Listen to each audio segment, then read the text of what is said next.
Good morning, and welcome to Amazon Business Exchange. We're super happy to have you all here today at our first ABX event happening here in London today. So very excited to have you here in person, and we also have a lot of people already live streaming today's event. So welcome to all of you as well. So at Amazon Business, we are very excited about and very invested in the procurement community here in Europe. And we see that there's a huge opportunity for us to be able to impact change within the procurement function. And today, I'm happy to be able to tell you about a few of the changes, the advancements, and the successes we've had so far this year. So this is an exciting time for procurement, no question. There's both opportunities and challenges. So technology is expanding and changing at an exponential rate in all directions. I think we see that every day in our lives. And this is a huge opportunity for procurement, right? Because we can, as procurement leaders, have our teams work closely with artificial intelligence, working with machine learning and other technology advancements, and then refocus some of the time that they're able to gain from technology towards more strategic activities. That's what we see as one of the main opportunities for procurement here in Europe today. However, expectations are high on both sides. While we have the opportunity to benefit from technology, we also have some high expectations coming from our stakeholders, right? A few years ago, the IT department might have said that it would take them 12 months to roll out Salesforce. Today, that most likely is not acceptable. We'll be looking for more like 3 to 6 months. So expectations on all sides are high, and that includes in the procurement team. So procurement needs to figure out how to be more efficient, how to use data, and how to offer a solution to their users that is going to allow them to be more efficient. We need to move faster at a pace that our customers and our stakeholders are beginning to expect. So in many ways, procurement has already begun riding this wave. There's no question. Within 12 months, procurement leaders across Europe have said that 89% of them believe that 50% of their procurement functions can be automated. So we are already moving down this path. And according to WBR Insights reports, this is well underway already. However, we're just at the beginning, really. 27% of organizations report that they have completed a digital transformation. Only 27%, so we still have quite a ways to go.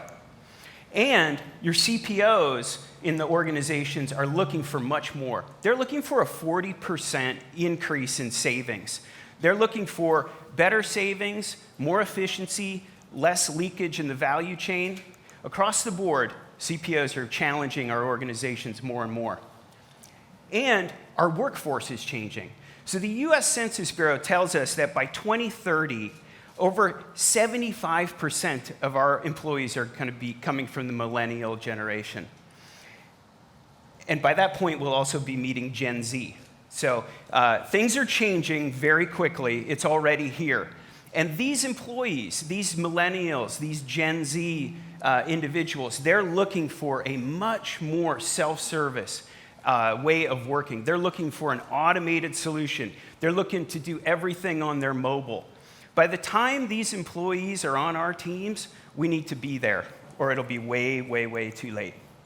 So for me, this disconnect between the plans and the needs and the opportunity that's out there and what we've so far achieved is really what Amazon Business is here to help you support and help you move forward.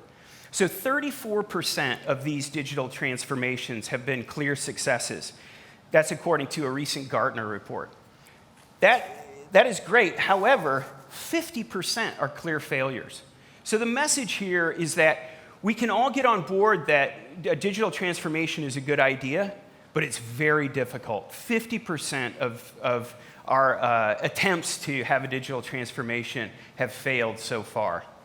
So what can we do as procurement teams to create a vision, to bring in all of our stakeholders, to win the hearts and minds of our stakeholders and our internal customers, make sure we get the right internal resources brought together to be successful, and then make sure we have the right talent on our team, because as you're going to see as I go forward a little bit today, there's a talent need, and a lot of it is centered around data. So how do you align this digital vision? How do you make sure that we can get clarity on where procurement can add value, where procurement can participate in, and where procurement can lean in and be a bigger driver of efficiency and productivity in your organizations? How do you harness the resources that are necessary to manage that change? We're going to hear later today from some of our customers about the difficulties and the challenges with getting your internal stakeholders on board. And then once you've made that change, how do you make sure it's rolled out across the organization? Change management across the organization is very difficult. We see it at Amazon time and time again, and I'm sure many of you see it in your own organizations. And then once you have the technology rolled out, how do you make sure people are using it, right? I can speak from experience that we have tools that have been rolled out at Amazon that then we don't use as much as their original projections predicted. So we know that procurement can play a big part in this digital transformation. We know that many of you have large teams and large budgets and ability to impact change. What we need to do is make sure we're set up for success and that we deliver that change. So let's simplify this down into basically 3 key priorities, and this is how we think about the opportunity presented to Amazon Business and how we want to move forward with our customers. So first of all, there's the automation of routine purchasing. Second, there's a self-service tool set. And third, there's a wealth of new data, and how do we make sure that you get access to that data and can harness that data? So automation of routine purchasing. This allows you to refocus your team. You've got highly professional, skilled employees working on your procurement teams, and often they're doing tasks that are routine and repeated over and over.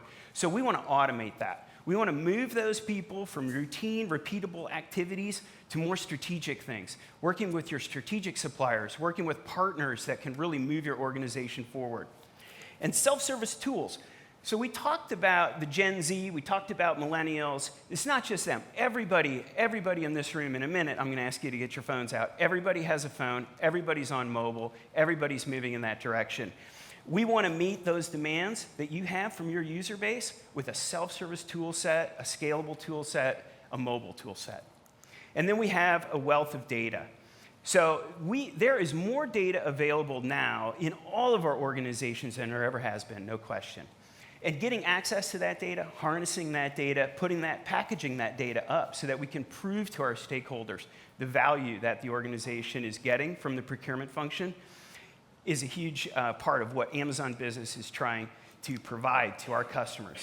So these are the framework items that we think about when we think about Amazon Business. Now, each of your current processes is going to be slightly different. I get that. We hear that it's different at every organization, a little bit of the details. But the overarching message is the same. Build a scalable solution, get access to the data, provide self-service, and be able to package that up and message that to your internal stakeholders. These are the challenges that we've been speaking about, and I think you're going to see as we move throughout the day that that's what Amazon Business is focused on solving. So 94% of heads of procurement have already implemented a third-party marketplace. That's what Amazon Business is a third-party marketplace. So this is not a new idea. 94% of heads of procurement have already seen this as a big opportunity. And when you think about what is the solution, this is where Amazon Business wants to really provide a solution to its customers.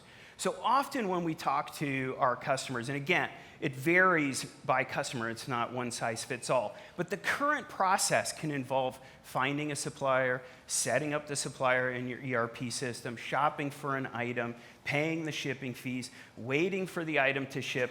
It can be quite a long process. Amazon Business, on the other hand, we really have a 4-step process, right? Shop on our easy-to-use site, find the item, process through a workflow, and we ship it out to you.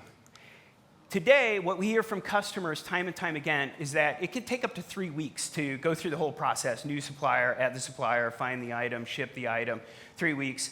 Amazon Business, 1 to 3 days. 3 days maximum for hundreds of millions of items that we have in our catalog. So the question to you all today is really, what's the value of 18 days saved in your process? We think that there's a lot of value to be saved in moving to a third-party marketplace and speeding up this process significantly. So in this context, what I want to talk to you about today is a number of our new features. So I'll go through half a dozen new features that we've launched this year. We're going to have a number of our customers come up and speak to you, starting with Dietmar from Siemens in a few minutes, and Nandini from Procurement Leaders is going to run through a panel discussion with us. So we've got a number of customers joining us on stage. We also have Ty Brady. He's our robotics chief technologist from Amazon. So he's going to come up here and tell us what robotics are going to do for us and what are not going to do for us in the future. And then I do want to mention that we have a number of great sponsors with us today here. We've got Barclaycard. David's going to join me on stage. We've got Coupa, Accenture, SAP Ariba, and YPO joining us, and they're all out here in the hallway. And we also have a number of internal Amazon partners: Amazon Shipping, Amazon Hub, which is our lockers solution, Amazon Devices, and of course AWS, a key part of our partnership within Amazon. So now a quick housekeeping note. I'd like you all to please take out your phones. As I said, I'm sure you all have a phone. So please take out your phone. At Amazon Business Exchange, we want to make this really an exchange. So we'd like you to please use our Slido solution. So if you go to Slido, and if you got the, here's the code, hashtag ABX 2019. And throughout the day, we'd like you to, A, use this Slido to send questions to our speakers throughout the day. So that's one thing we want you to do. And second, we're going to have some polls like this one. And you'll be able to upvote other people's questions, and you'll be able to answer some questions like this one here. What motivated you to join us at ABX today? Thankfully, only 4% have said my boss made me. Oh, 5%. Oh, 4%. So somebody's changing their mind. I guess you can change your mind. That's great. It's good that most people are looking to stay in tune with procurement topics and trends, because that's what we're trying to do here today. So thank you for doing that. So now I am super excited to be able to welcome to the stage one of our really best customers, and that's Dietmar Hartefeld from Siemens. So Dietmar is responsible for strategic sourcing of over 2 billion euros of goods and services. 500 million of that is internal to Siemens. And his span of control includes professional services to IT and even tools and systems and e-sourcing. So he's really a perfect customer for us to work with. Over the years, Dietmar has chaired a number of procurement roundtables. He's also a member of the PSL network and PLN. With 20 years of supply chain experience, Dietmar has been instrumental in transforming a number of teams that were previously labeled as dysfunctional, now thought of as world-class. So thank you, Dietmar. Please join me. Thank you, Todd. Thank you, Todd. Before I get going, can you hear me over here? Yeah, hands up. What about at the back? Can you hear me? Super. What about to the left? Great. Great. That means you're now going to look at me, and I'll try and look at you, all right? Maybe just to build on Todd's before I go into my slides. The oil and gas business used to be the biggest revenue-making business globally. Data is the biggest revenue business globally. That's the world we live in. That's the world we live in. It's a reason why things are changing. That's a fact. So why am I here? I'm here because I just want to share some experiences with some of you. Some of you will go, I get it. Some of you will go, doesn't work for me. but I'm going to share some experiences about our relationship with Amazon Business. But before I do that, I'll just give you one slide on Siemens UK, and then we'll move on. Those of you that maybe thought you knew Siemens, Siemens has gone through, or going through, its single biggest change in the history of Siemens right now. 170-year-old company, and this is the biggest change. And we are now focused on 3 markets. Electrification, I won't go into all the subgroups. Electrification, automation, and digitalization. It doesn't say on there oil and gas or those kinds of businesses. Yes, we still have those businesses, but they're the 3 businesses that we're in. That's the world that we now believe that we're needing to work with and connect those businesses together, if you were our customers, with our customers. So that's the world we're in, and you can see some of the words that Todd's just been through are major businesses within Siemens. What were some of the challenges that we had, Siemens? And maybe I should just say, I'm now specifically talking from a UK perspective, and we've been live with Amazon Business, give or take 15 months, but we started 18, 19 months ago. Our US colleagues in Siemens were live with Amazon Business a year before, and our German colleagues will go live with Amazon Business when they're ready to go live with Amazon Business. They're a little bit more structured and formal, let's say, than we've been in the UK. So we're going to move faster, and we are moving faster, and we're learning as the process moves on. But why did we do it? Why did we want to have Amazon Business as one of our marketplaces? Well, you can read this, but we wanted to improve the customer experience, and I'll share you a quote from one of our FDs in a moment. We want to reduce, we still have a massive amount within the organisation of free text orders. These are orders that are not automated, that people write what they want, and that goes through that 3-week process or whatever it takes. We want to reduce that because it's inefficient. It's not the world we should be living in. We want to, from our side, reduce the number of suppliers we're actively having to manage, but actually on the other side, we want to increase that range of suppliers to our users, because the world means that there's more out there, and the new ones are probably the ones we want to work with more than some of the old ones. We want to put our catalogues together with the marketplace on one platform. Yes, we want to see, can we get improved pricing? And we will. And we'll definitely get process efficiencies, and we started to see that. So when we looked at why we were doing it, they were the reasons of why we were doing it. We did not say we want to save this amount of money. I'm not even though I'm in procurement and I've been there for decades, I don't believe that's the world we're in when we talk about working with Amazon Business. Procurement, this is a procurement slide, and we spent a lot of time working with our users internally, going through what do they want to see, how do they want to see it working. We didn't tell them, this is the contract, that's what you've got to do. We actually spent quite a bit of time, and we're still spending quite a bit of time getting their feedback to find out what works, what doesn't work, how do we want to move this forward.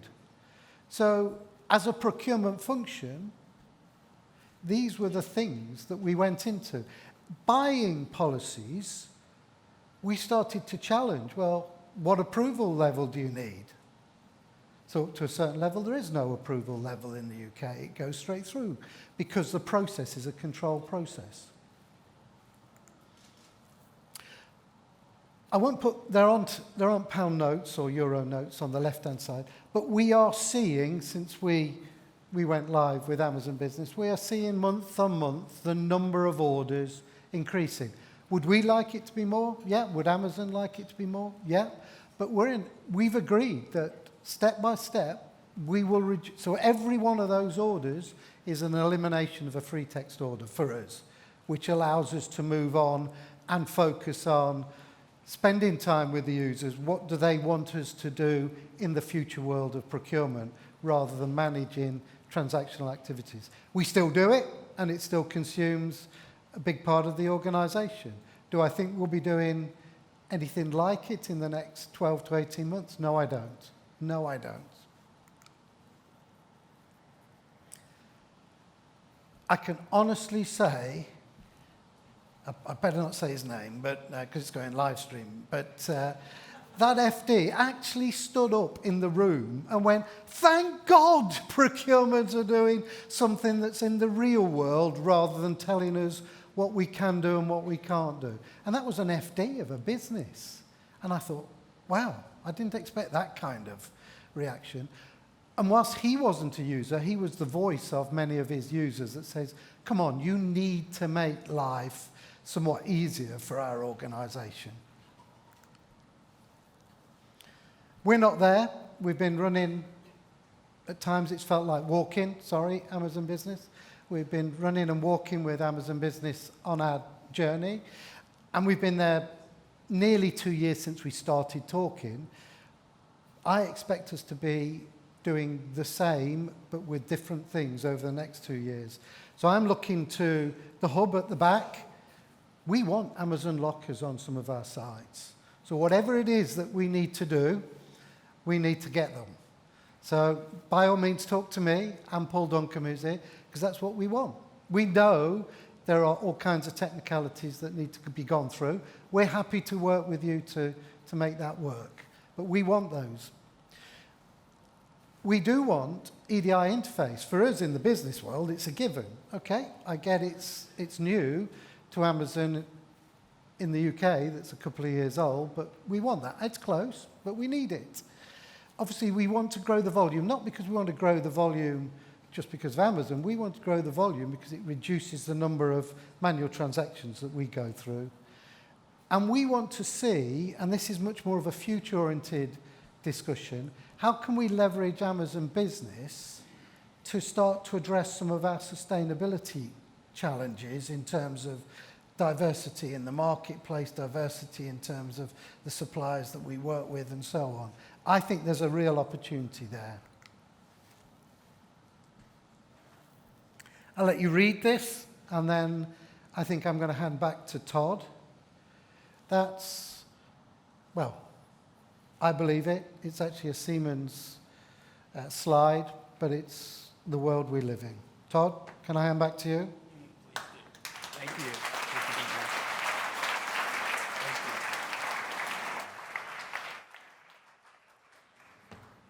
Thank you, Dietmar. That was fantastic, and there's a bunch of overlaps that I'll try to address as we go forward. I did think for a brief second in front of 500 people I was going to get a date for the DE rollout, the Germany rollout for Siemens. Still waiting for that. But in all seriousness, thank you, Dietmar. It was really great to hear from you. And please think about your questions for Dietmar and start sending those through the Slido interface. That would be great. So we're proud to have customers like Dietmar, like Siemens, and we have a ton of large customers. We already have 75% of the DAX 30 as customers of ours, and 50%, over 50% of the FTSE 100. So we have a lot of large customers, and we're really excited about those large customers. I was telling someone this morning that, really, I spend half my day thinking about small customers and how to bring those customers onto Amazon Business, because the solution we have today is perfect for them. But we spend the second half of our day thinking about all the features that we need to build to make the experience for our large enterprise customers exactly what they're looking for. And I'll get into some of those features later today. So we do have millions of business customers today globally. And as I said, many of those are large, and we have all the way to the other end of the spectrum and have many, many hundreds of thousands of sole proprietors as customers of ours.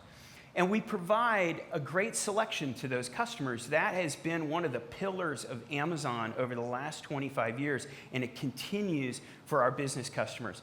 250 million products that are relevant to business customers are available on all of our websites. And we ship millions of those products next day, and even millions of them same day.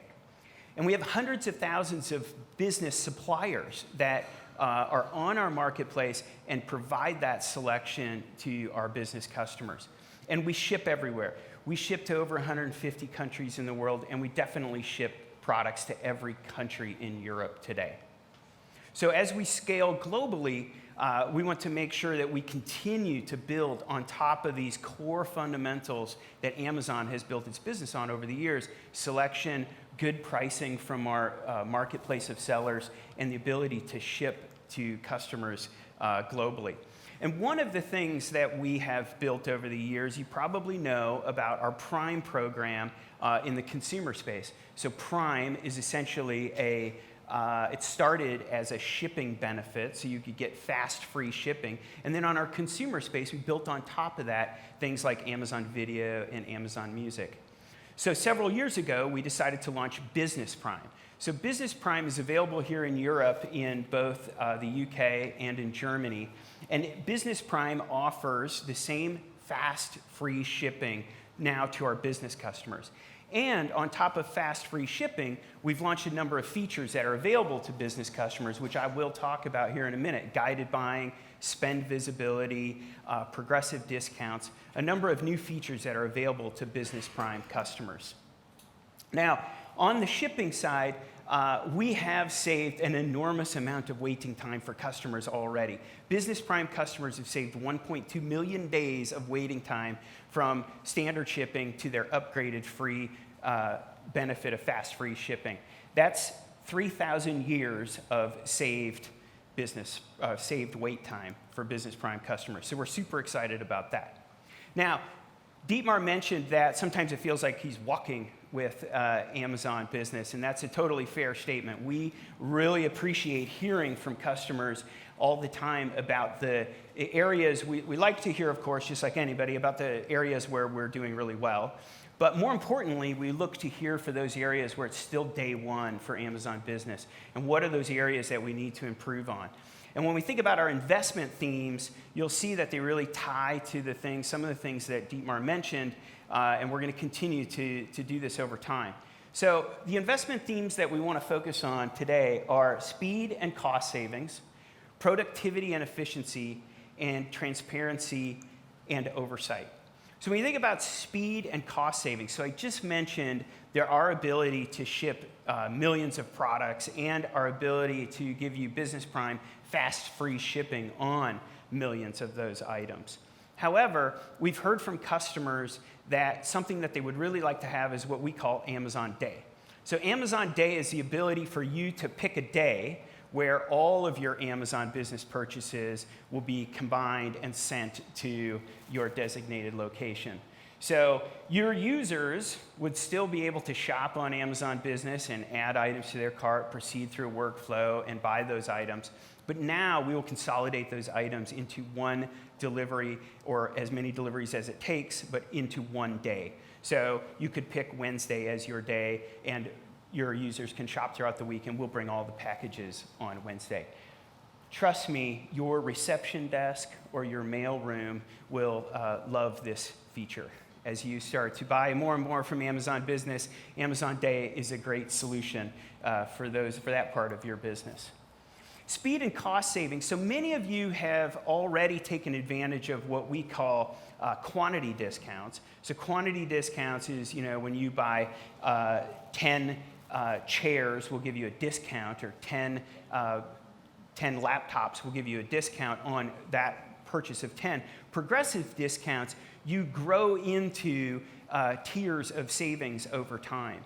So as you buy more of an item, you will start to see a steeper discount. And that is a steeper discount with no need to negotiate the contracts with us, the supplier. So here's an example of Bic pens. And when you buy your first quantity of Bic pens, you get into the 5% discount. And then as you buy more, we will automatically graduate you into a higher discount.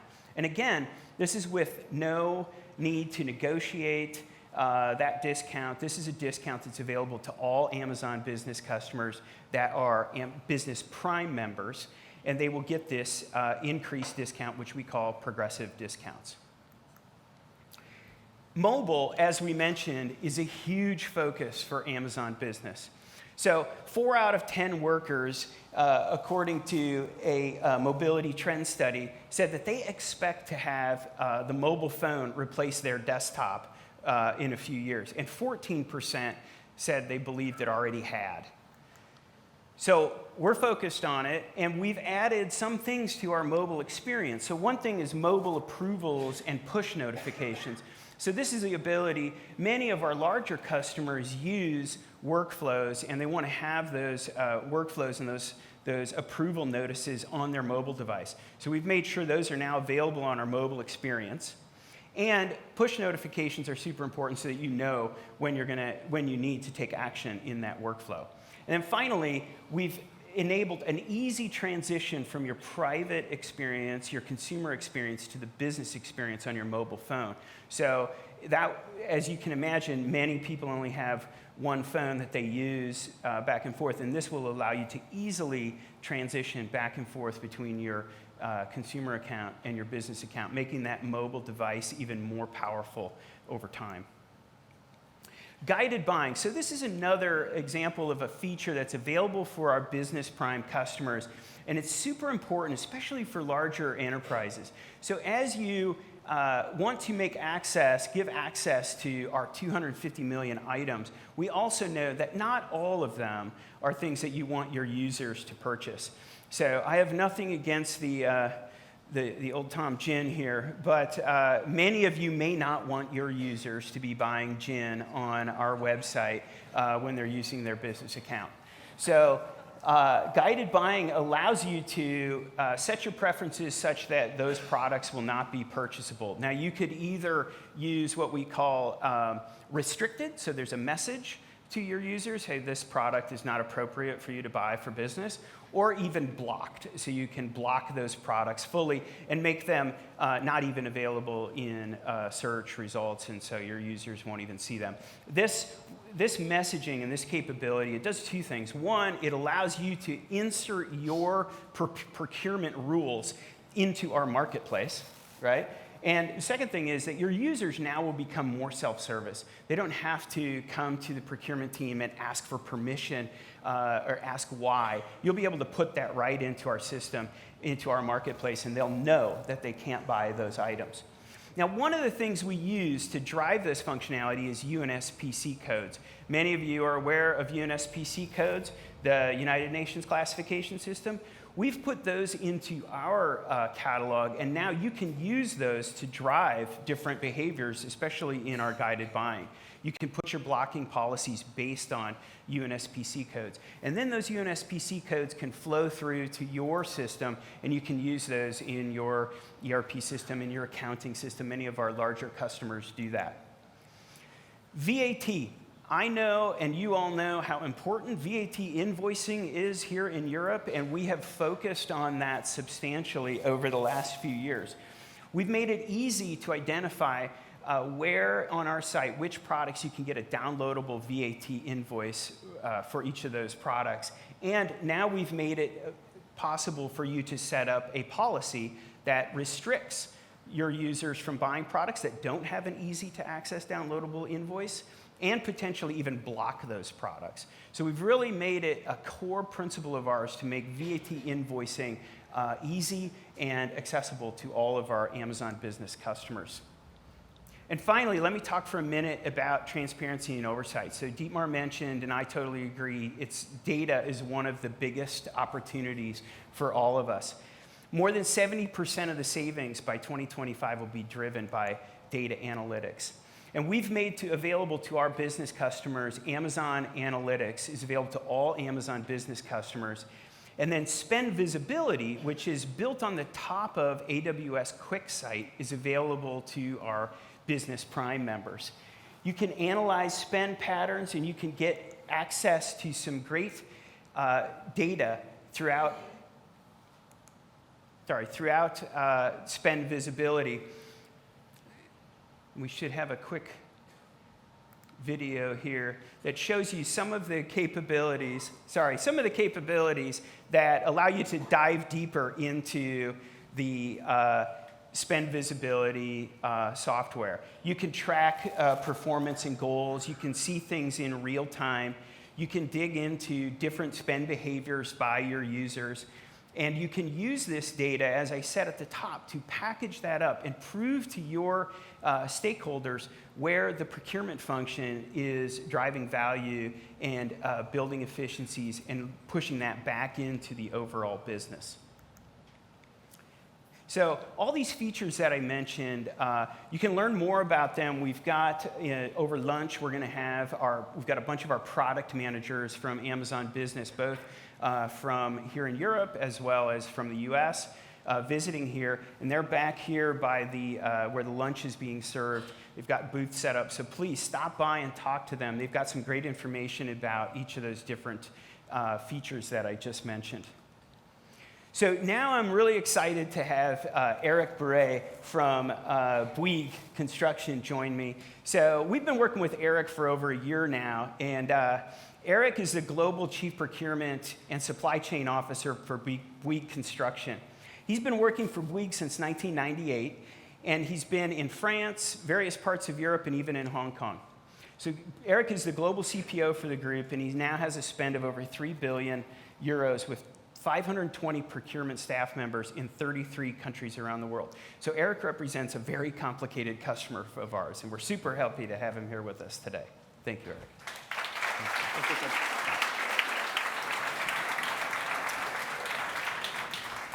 Thank you, Todd. Thank you very much. Good morning, everyone.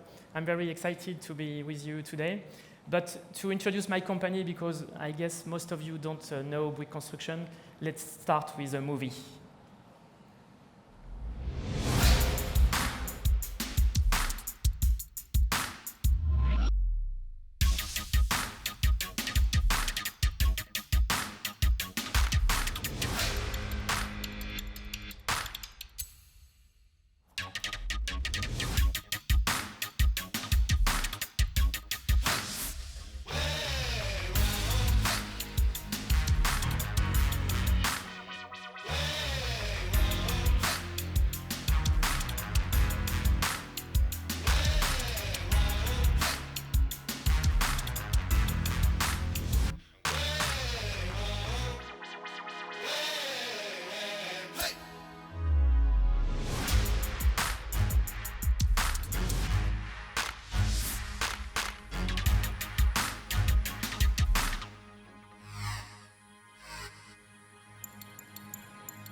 So thank you. As you have understood, Bouygues Construction is a leader in sustainable construction. We are 57,000 people in the world, and last year we reached a turnover of 12.4 billion euros.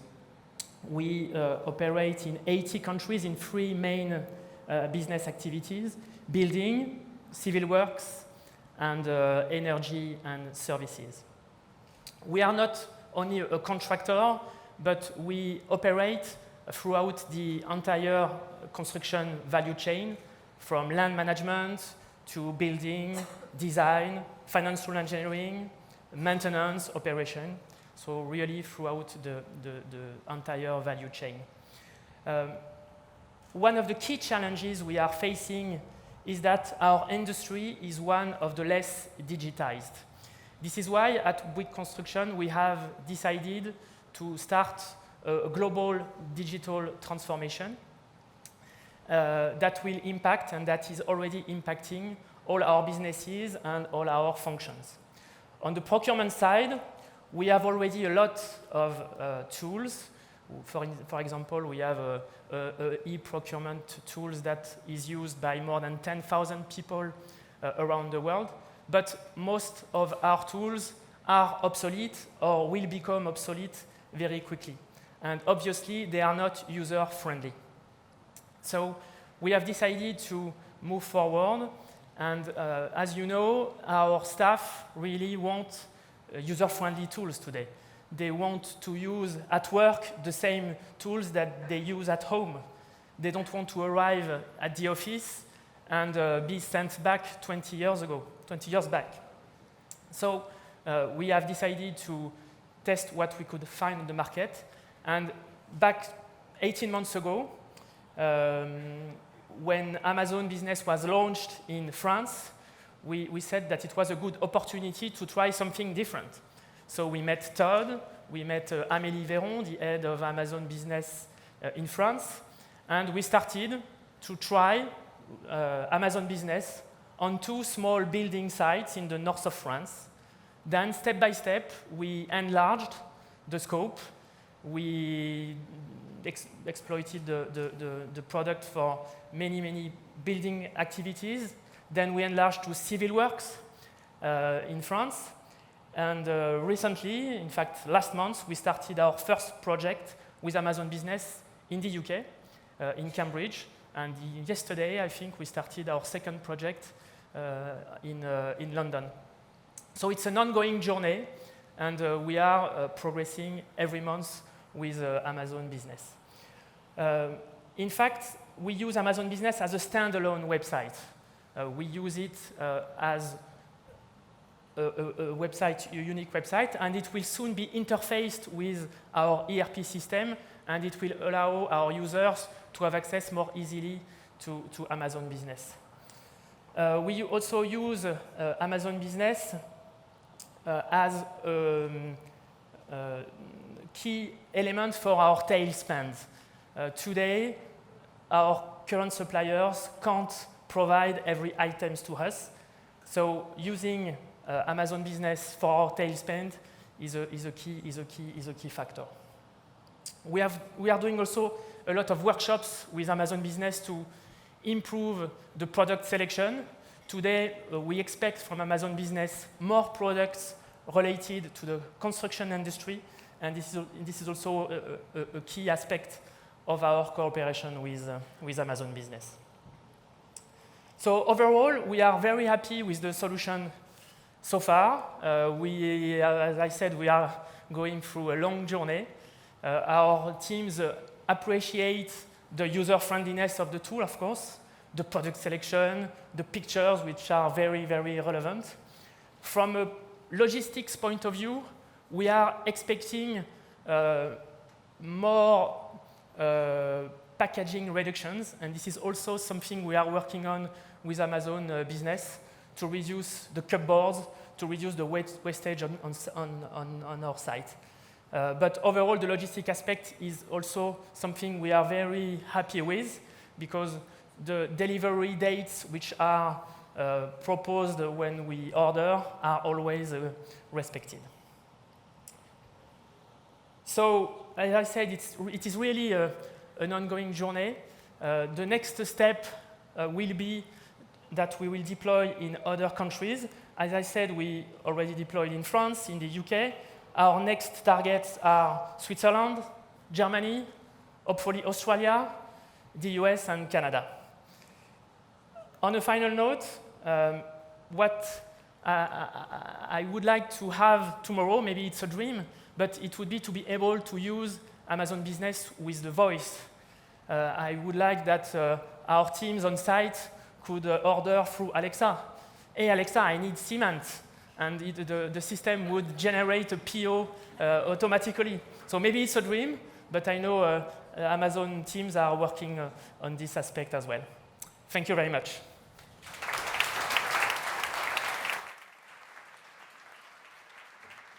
Thank you, Eric.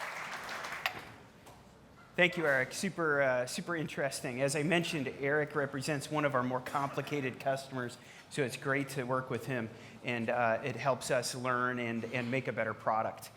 Something that he mentioned, which I really didn't mention at the top, and that is that one of the core principles for Amazon Business was to build on top of what we built for Amazon Consumer over the last 25 years. And so that includes this great user experience that your users are all used to already, this great customer experience. All of the features and the functionality that they use at home is now available to them when they use Amazon Business. The other thing that Eric mentioned was that they use a direct experience, and they're working to integrate that at some point into their procurement system. In addition to that type of experience, we also have a growing network of partners that we work with. We recognize that the way many large companies operate is it's an ecosystem of how you complete your procurement function. You have a number of different systems that you use along the way. And we at Amazon Business need to integrate into that ecosystem so that we can be part of the solution, knowing that you have many other partners that you already work with. So, for example, internally, we partner with many of the people I mentioned in the back already, but we use AWS as a core partner of ours, providing a single sign-on solution for our customers. And then we work with all of the large procurement platforms. So a couple of named here, Coupa and SAP Ariba are core partners of ours, but we work with over 90 other purchasing systems. So large customers use purchasing systems, and they can integrate and get access to Amazon Business through those purchasing systems, through either a punch-out solution, a number of different ways for them to get access to Amazon Business. And then invoicing. I mentioned how important invoicing is. We also know that many of you work with solutions already, such as Bassware or Tungsten or TradeShift. So we partner with them as well so that you can continue to use those partners while you're bringing on a third-party marketplace, in this case, Amazon Business. And then finally, payments and transaction data. Of course, this is very important. It's very important for you to be able to pay, and it's very important for us to be able to get paid. So payments is a core area where we focus, and as you can see here, we work with many of the different large banks, Barclaycard, HSBC, Degussa in Germany. So many of our banking partners are represented here. And I'm going to be talking to David Price from Barclaycard in a minute, so we'll get a chance to get into some of the details there. We also understand the compliance issues associated with public procurement. So we've partnered in the UK with YPO, the Yorkshire Procurement Organization. So they provide a compliance framework for us here in the UK. And then Omnia is another US solution that we're partnered with. And then finally on Business Prime, so I mentioned Business Prime before, we are also offering solutions with third-party partners as part of our Business Prime offering. And one of them is Xero and another is Intuit, so some accounting software packages that you now get a discount for when you're a Business Prime member. So again, the issue here is that we understand that there's many different players in the end-to-end procurement space, and Amazon Business wants to be part of that ecosystem, especially for our larger customers. So I mentioned Amazon Payments. Amazon Business Payments is a huge focus area for us. And with that in mind, I'm really happy to have David Price here with me today. So David's the managing director of Barclaycard Commercial Payments. And he's been with Barclaycard for 12 years. And David uses his expertise in the payments market to enable organizations to really implement payments that go across this highly complex and fragmented ecosystem. His role with Barclaycard has him leading an international team operating across UK, Europe, North America, and he's accountable for 20,000 corporate clients. So, David, please join me.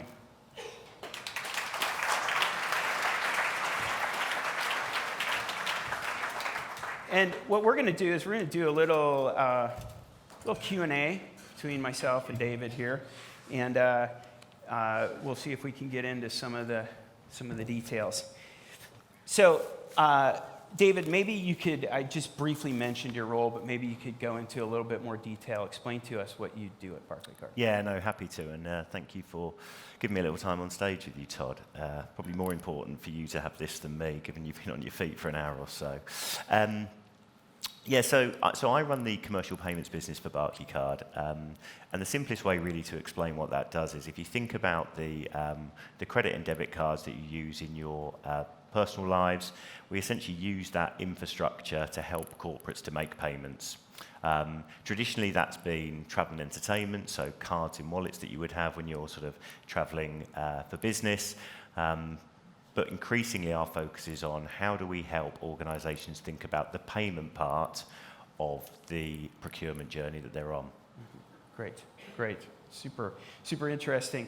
I think we've made it an hour, maybe into this morning, maybe an hour and a half, and you get the first Brexit question. Thank you. Between Brexit and all the other macro trends, it's been an interesting year for banking. So how are you thinking about these challenges over the coming year? Next question, please, Todd. So if I take maybe regulation first, and particularly, I guess, PSD2, which has been incredibly complex for the whole of our industry, and actually that complexity, I think, has been felt by a lot of our customers as well. I think the reality with PSD2 specifically is that when the regulation was laid out and structured, one of the things that probably happened was there wasn't enough, perhaps, understanding of some of the nuances of how commercial payment products are used differently to consumer products, and therefore trying to manage through that complexity and try and sort of minimise the amount of disruption that creates the flows that we're in has been a journey, and it's been tricky, but we're pleased to be getting to the other side of that. I think the other thing I would say about regulation is it won't stop. Before we know it, and scarily enough, I'm sure there'll be PSD3. And therefore, the reality is what we focus on is thinking about how do we make sure that we deploy solutions which are compliant within the regulation, but also we try and manage that compliance with an understanding of user experience. It's actually quite straightforward to be compliant because you just make it really, really tricky for anyone to do anything. Yep. The reality is you have to find a balance between those two juxtapositions, and we can't do that on our own. This ecosystem, as Todd's described, if you look at all the different component parts of the ecosystem, is becoming increasingly complicated, fragmented, and there's lots of organisations that you need to think about. So the key, I think, to regulated solutions which balance compliance with usability is doing it in a collaborative way with the different parts of that value chain. Brexit. So I actually did European politics as my degree, so it was almost like a chapter in European political history. It's quite a fascinating watch, if perhaps doing it from behind the sofa. But in terms of how do we think about it at Barclays, look, we understand that it's creating a huge amount of turmoil and uncertainty. I think when you apply that into the procurement landscape, the two ways that we think we can help, one is how do you better manage the costs associated with your procurement strategy, and is there a way of doing that in a more efficient, more effective way? So can you take almost a cost base and turn it into a profit centre? The other thing is thinking about the sustainability of your supply chain. So our solutions inject liquidity into the supply chain. So liquidity in the supply chain is critical in a period when actually there could be some stresses. And therefore, we're really keen to try and help organisations think about where are the suppliers that could be coming under most stress because of the geopolitical landscape, and are there things that we can do from a liquidity perspective that can support that sustainability? Got it. Interesting.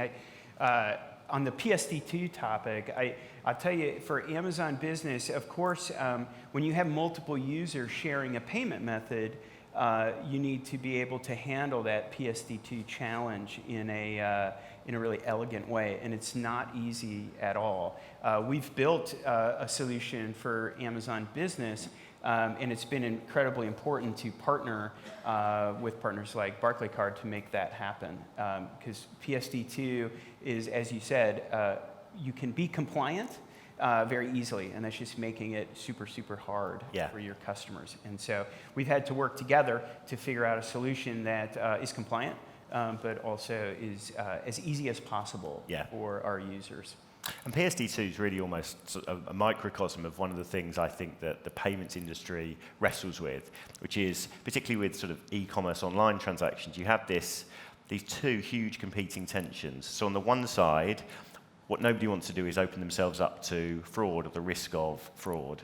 On the other side, what everyone wants is simplification and frictionless payments and one click. And actually the two things, if you get them wrong, completely butt up against each other, because obviously the more you know about the person doing the transaction, the less likely that transaction is open to fraud, but the more you're interrupting the journey. So PSD2 really reflects, I think, that challenge. Exactly. So on the flip side of that, what do you think are the exciting opportunities in B2B payments? So what we've been working on is, over the last 4 or 5 years, we've spent a lot of time developing our own sort of in-house proprietary payment capability for procurement, and had really good success with that. I'm really pleased with the way sort of the payment volumes have grown, our customer base has grown, and the feedback that we've had. But what our customers did tell us is that we were too separated in terms of the payment from the rest of the procurement process. And that they felt like we were creating additional steps in the process, which meant that our payment solutions couldn't be relevant for as sort of broad a part of the accounts payable file as they would like it to be. The solution to that is to partner and to integrate. So over the last year, we've integrated into Coupa, into the Coupa Pay environment, and we're also integrating into the SAP Ariba environment. And that completely changes, I think, the value that we can add and the relevance that we had to our customers. Because instead of sort of saying to a client, so you go into this platform and you undertake all of your sort of your ordering, and then you go into a completely different environment, and then you have to do the payment, and then you have to try and find a way to reconcile. Now, all of that happens in one place in a much more effective, seamless way. And we think that's a real game changer in terms of the value that we add for the whole of the procurement supply chain. Right. And it really echoes what I said before. It's the same thing for Amazon Business. We need to be able to have a solution that works for our customers that might be a Barclaycard customer, as well as a Coupa customer or an SAP Ariba customer, so that they can integrate in and benefit from the marketplace that we're bringing to the table, but still continue their relationship with Barclaycard. Yeah. Great. And so when you think about the future, what do you have in mind for the future of B2B payments? Two big things I think that we're thinking about and working on, and again, it sort of echoes of the things that you've been talking about. So, analytics, completely agree with what the other two speakers have said as well. I think if you go back 2 or 3 years, the way we used to talk about where to deploy our payment capability was we would basically say, we understand which of your suppliers can accept card payments. Here's a list of those, and we'll try and help sort of recruit some others. Frankly, that's just not good enough, and that isn't the insight and the sort of the data-led support and consultancy that our clients are looking for. So we've spent a lot of time and money developing proprietary analytical capability, which can now start to heat map your accounts payable ledger and understand where would you get most value from paying suppliers with the tools that we have. Mm-hmm. What are the strategies that you have in terms of what you're trying to achieve from a payment capability? And then how do you apply that to some of the insight that we provide? And also, really importantly, where would your suppliers get most value, again, across your accounts payable file, for being paid by card? And that probably leads on to the second thing that we're really sort of dialing up a focus on, which is making sure that payments make sense more for the supplier community. And that's why I think Amazon Business is such an important lighthouse for payments in the B2B environment, because it recognises the value that commercial payments can have in the payment part of that journey. Mm-hmm. Again, what I would say is traditionally the balance of value in terms of a card payment being used for procurement spend has been weighted massively towards the buyer. So the reality is you get working capital for free, and if you're doing enough volume, you can get a rebate. That's a pretty good deal. The challenge with that is actually the people paying for that benefit are the suppliers, and therefore one of the things that we're working really hard on is how do we increase the value to the supplier community as well? Because we think if we can get that right, and we increase the number of suppliers who want to be paid by cards, and they see the value in paying by cards, and they can see that it actually can make them more successful, that completely changes the relevance of our products and the value we add to both sides of that ecosystem. Absolutely. It's another shout out for data. Yeah. Yeah. Thank you, David. Appreciate it. Thanks, Todd. Thank you very much.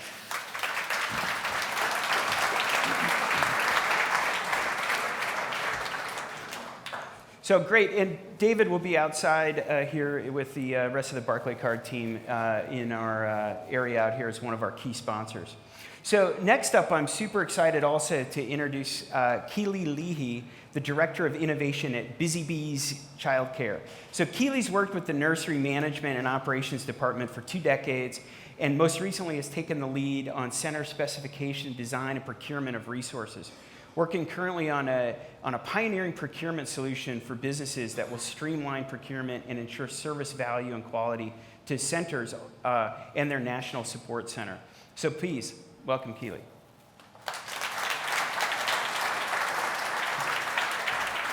Thank you very much.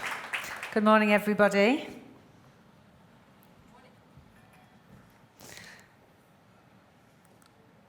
So, our Busy Bees journey is one of astonishing growth and achievement. Our first centre opened in 1984 when 3 couples couldn't find great quality childcare for their firstborns. We operate now over 630 centres across the globe, and our core values of care, service, quality and value are replicated globally to ensure that our territory teams deliver excellence in childcare, to give each and every child we care for the best start in life. I'm going to hand over to our co-founder, Mark Randalls, now via video, who's going to tell you a little bit more about our journey.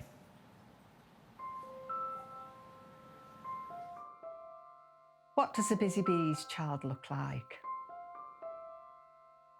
Every child is different, but there's something about a Busy Bees child that sets them apart. A Busy Bees child is sociable, confident, independent, creative, and unique. They look to explore and try new things.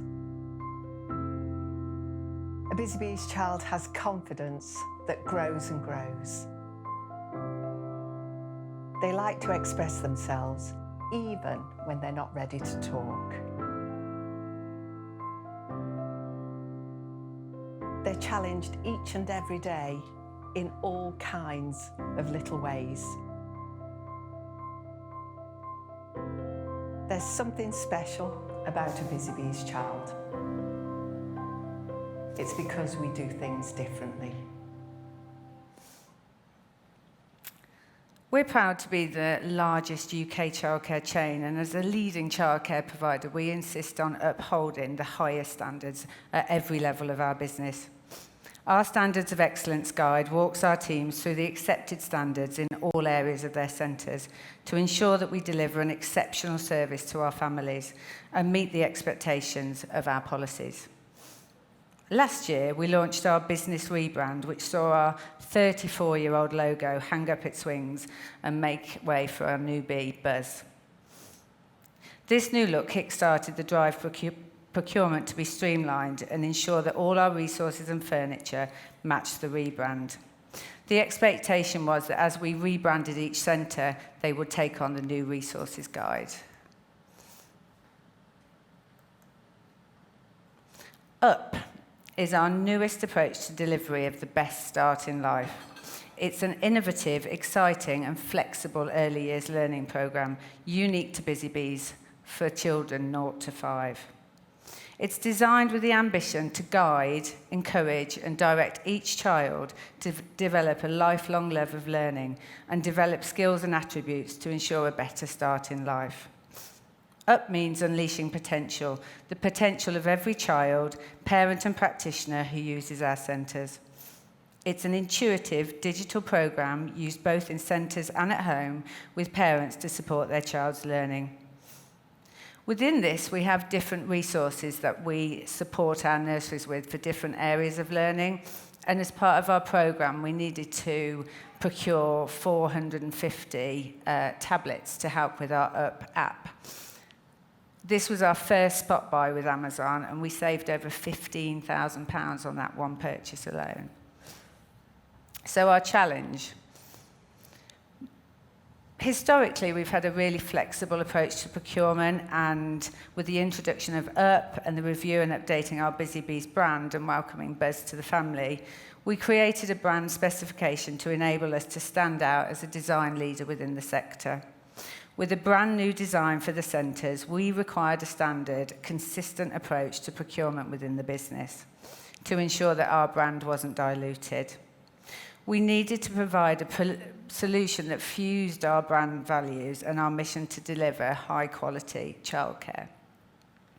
Traditional suppliers, although we worked very closely with them and we had great relationships, couldn't provide everything we needed to run the nurseries on a day-to-day basis.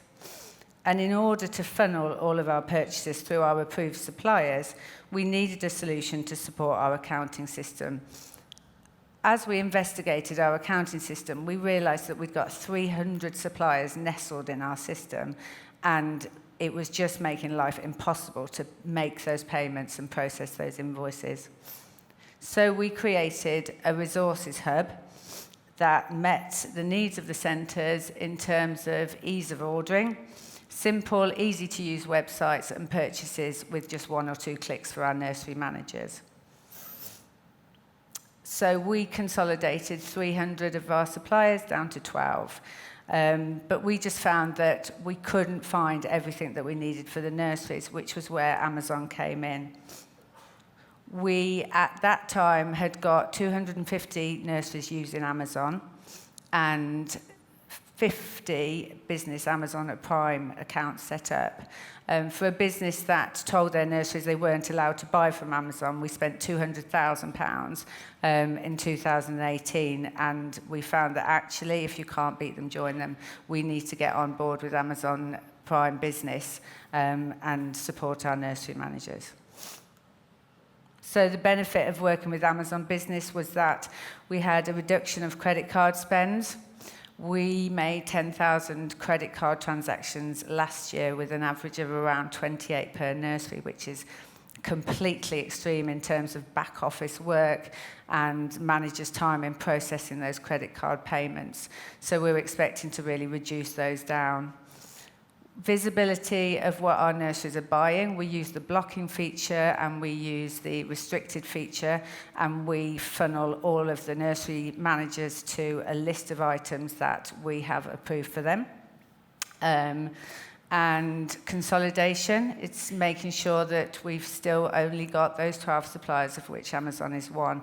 And the analytics and data is super important to us because it means we know what our nursery managers are buying, when they're buying it, and how much they're buying. So the plan is to grow the list. We have a long, very random list of items that our nursery managers can purchase, from batteries to hamster cages, lots of different things. We want to extend departmental engagement within the business, so we want to make sure that we have separate lists for different parts of our business.